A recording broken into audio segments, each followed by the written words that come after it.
Hi guys, so today to get started with the Spellbinders club kits of the month for March of 2023, I'm going to try out the small die of the month, and I brought out the embossing folders for the month just so I can talk about the 3D embossing folder right quickly, but these items were sent free of charge for my review, and of course all opinions are my own. Any links I have in the description box will be affiliate links, which means I'll make a small commission if you purchase items to those links. Having said that, the 3D embossing folder for the month is sold out already. I know this is the 6th and it is gone. Now, I don't know if that means they'll have more towards later in the month or bring some back. It seemed like it sold out last month also, so that's unfortunate, but I did want to show it to you, and I'll probably use it coming up because obviously people did pick it up and want to see it in action. But for today, I'm going to put this one to the side. But it is a gorgeous embossing folder, and unfortunately that club is sold out, but I believe it's still available obviously in the total package. Those kinds of things. And so I'll be using the regular standard embossing folder today. It's this shell shape, really lovely. And what's so funny is I went to check it out. I think it still says Hydrangea Blooms, which was last month's embossing folder name. So I don't quite remember if this is supposed to be like a shell or like a flower, like a lily kind of thing, the name of this one. But it is gorgeous and lovely, and this is the standard one. It also comes in the total package, but you can also just pick it up by itself, right, to join the embossing folder club. And again, they are oversized embossing folders, as you see. They're basically 8.5 by 5.5 inches embossed area, and then they're a little bit larger with the excess, area. So there's those guys.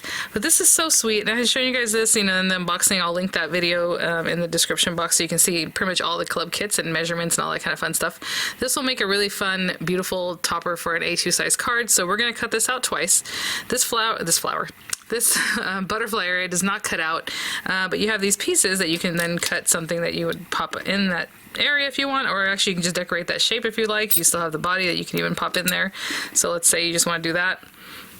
And you have those pieces, and it comes with all these little florals that you can kind of decorate your butterfly wings with, and then top them off, and then the words just and because. So what I'm going to do is grab some papers and we will just hop to it. So I'll be right back. So just to start, I have a standard A2 size card base here, and I'm actually using a craft card base. Again, if you're doing A2 size, that'd be 8.5 by 5.5, scored at 4.25 if you're making your own card base.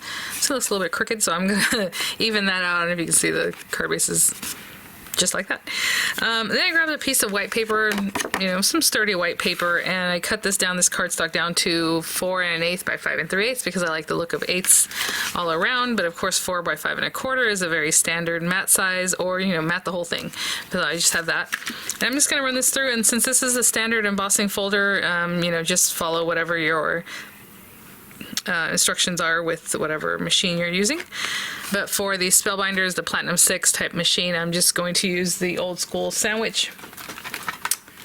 Not the universal plate system, but you can use that if you like. So with this one, it's just the platform, your paper inside your standard embossing folder, and then a cutting plate. And so I will grab that, and I will run that through. And then I just grabbed this beautiful pearlescent paper, why not? So I'm going to cut 2 of these. That'll be our base. So I'm going to cut out one, and then I'll cut out another, and when I come back we'll have both of those, and we'll start setting up our card. Take a quick peek at this beautiful, oh, really in there. Lovely. I'm going to clean it out. Do something like that. Obviously I need to clean that out.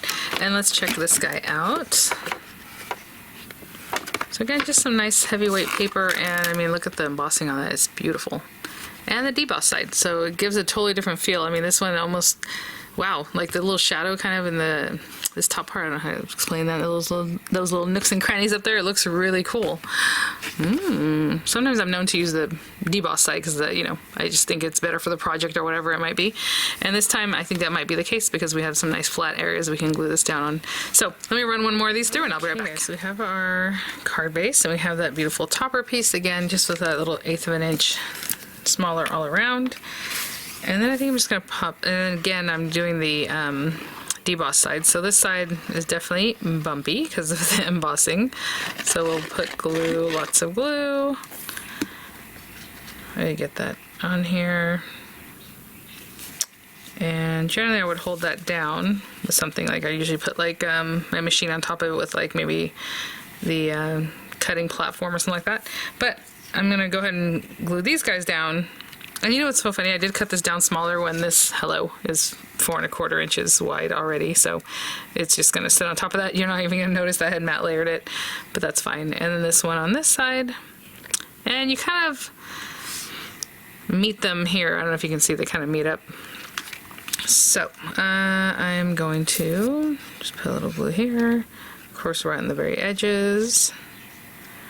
And in here, I'm just kind of going through those little dots.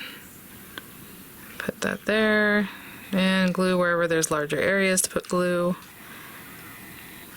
And if there's any extra, I can see I got some on this other side. Just kind of pat it off. And I will put this right at the very bottom of my card. I'll hold that down for just a little bit, and I'll do the same thing with this guy, and then when I place it, just meeting up where those card bases end. If you can see, they just meet up right there. Okay, and then these areas overlap. And I'll be right back. Okay, so I actually put something on top of here just to keep it flat, and there we go. Very pretty. Again, if you want to, go ahead and just cut these guys out, you can definitely just decorate the shape here. But we have these pieces, and of course you can use different colors if you like. I think I'm gonna go. I forgot I used the white background already. So let's think. What do I want to do here? Probably should have had that info decided already. Let's do this purple. And hopefully I have enough space on this scrap to get both of them. I'll need 2, right, for the top and the bottom. So I think I'll be able to get that on here. And then we have our flowers. So if you look at these guys, these are basically your base flowers. If you're going to use greenery or like gold or whatever color, white, brown, whatever it is that you want your stems to be and your leaves, roll it through that. And then these guys are the topper flowers. And I do love that you get 2. You get a set for the top, set for the bottom, so like we can run these all at the same time and you have everything done basically. So hope you can see there's a longer sprig that decorates like the top part, and then there's a shorter sprig that decorates like the bottom part of the your little guy there. And let's see here, I'm trying to think. Yeah, I'll just run these through, and then you have centers, right? Flower centers. Oh, and then you have centers of your butterfly also. I'll probably run this through some gold paper. Let's go ahead and do some greenery with this. I'll do something green, just run those through, and then maybe a mix and match of flowers, maybe some, white flowers, huh? Let's bring white back into the top. So let's just do white flowers, and then maybe the centers will also be gold. And then we have there just because, but let's go ahead and run this part through, and then I'll be right back. These little guys, look. I love the little leaves. That is so cute. Okay, well, I'll be back. Okay guys, so let me pull up my stool here, and so I have these guys cut out, but we'll work on one and then the other. And I'm gonna assemble them here, and then I'm gonna put them on here. I suppose you can just stick them down, but I do want them to have some little flight, and they do have some embossing there, like scoring lines, so that you can do that with them. So what I'm going to do to start off is just grab some of my little flowers, sprigs, just to start our base off here. And I'm going to pop that there. And on the other side. I guess I should note that these little guys are created so you have a left and a right. And I'll pop that right in here. Something like that. Hold those guys down for a little bit. And then we have our little flowers here. I suppose, let me see if they're supposed to go a certain way. I'm going to have them facing down. I suppose you can face them the opposite way if you'd like. Put that there. And glue this other one here. Let me get a little bit closer. Sorry about that. I can see that a little up high. And then I'm just going to pop the little white flowers on top. And I just cut them out all white. So something like that. And let's grab those little flowers. And let's see. So there's a larger one, which is this guy, and then the two smaller ones, right? So I'll just put that there.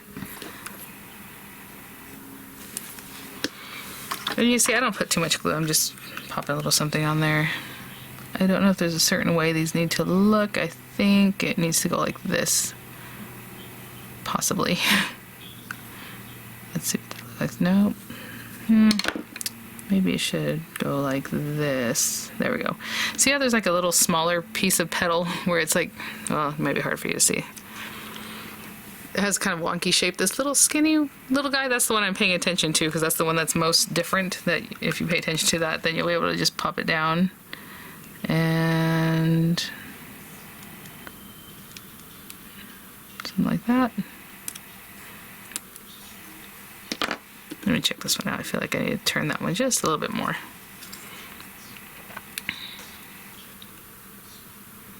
There. No, not quite.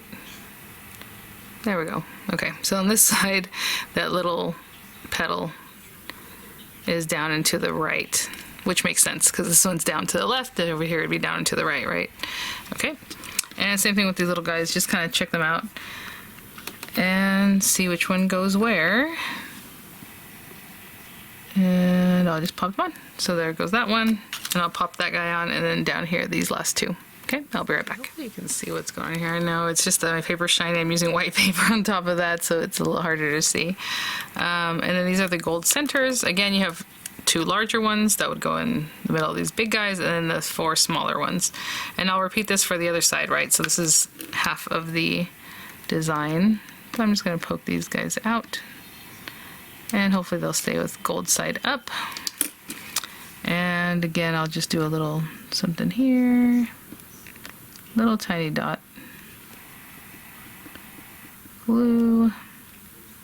And same thing for that bottom. And so I'll pick up the larger ones. It's a bigger one there. And I use gold matte paper for this, and then I use shiny gold for the body center. And I'm going to do the same thing with the second side. Second butterfly, should I say. And, oh, I didn't put glue there yet. And I'll be right back. Oh, we got a little glue there. A little too much on that one. Okay. Okay, I'll be right back. Let's bring these back, our card base. So we have our 2 little bodies here and then our pieces. And again, I kind of wanted these guys to have a little flight, little movement. So I'm just going to glue them down the very just in that little area there. And I just want to see kind of how this is supposed to come together. It could just be one and then the other, I suppose. Oh. My glue has been having a good time today. There we go. And this little guy in here. Yeah, I'm just putting one under the other. I'm not like overlapping them or anything like that. It's just one and then the other one kind of nestled in there like a puzzle. And then we have our gold center that I created. Again, you can cut this out a couple times if you want it to have some more dimension, you know, pop it up a little higher. And I'm just going to place this right down in the center. I'm going to hold that for a little bit, and I'm going to do the exact same thing on this top part. In the meantime, I did also run the just because wording through some gold paper, so we'll get that in just a minute. But let me do this up here, and I'll be right back. Sorry about that. There, I just brought this closer to me. This is so pretty and dainty and lovely, and I mean, think of all the colorways you can do with this. I just used pearlescent paper, pearlescent with the green, the purple, and that pink, and then just a pop of white, some, you know, shiny gold, some matte gold, and then we have our lettering just because. And again, if you want to cut that out a couple times and layer it up, it is a very delicate wording here. And actually, let me see where I would want to place this. If it's just there, I probably should do the because first, just so I have a better idea of what I'm trying to do here. So let's say because, and again, I'm just eyeballing that right in the center, kind of left and right, hopefully. And look at this guy. Also just kind of eyeballing that. That looks pretty good. Okay, I'm gonna hold that down and I'll be right back. Okay guys, and there's our super delicate, intricate card made so easy. I'm in love with these little sprigs. How cute are those for just other projects, right? They are so adorable. I love this little single one. Super cute. Thanks for watching, guys. Thank you so much, Spellbinders, for sending these items for review. Again, the sign up pocket, I guess, or time period is open for the Spellbinders Club kits. And so if you were to sign up this, today or whenever within this month, this is what you'll be receiving for the small die of the month, or for like the embossing folder of the month, in the total package, in like the, Die Hard Club, whatever it is that you're signing up for, the items that you're seeing, Spellbinders showing that is what you will receive. And then next month, if you're still a member, if you let it ride there, you'll be charged on the 5th of the month for the new clubs, and you can make any changes up until that point, right? If you want to cancel. I did hear some people say they were able to go ahead and add within the 1st and the 5th of the month the things they did want when they were existing club members. So hopefully that's the case. That would be awesome. And so you can change out your clubs and things and not have to wait until the 6th for that. So. And then you get 10% off every day once you're logged in if you are a current club member, 10% off the site. So, all right, guys, thanks for watching. I'll have images coming up. I'll have the links in the description box, and I'll see you all at the next one. Bye now.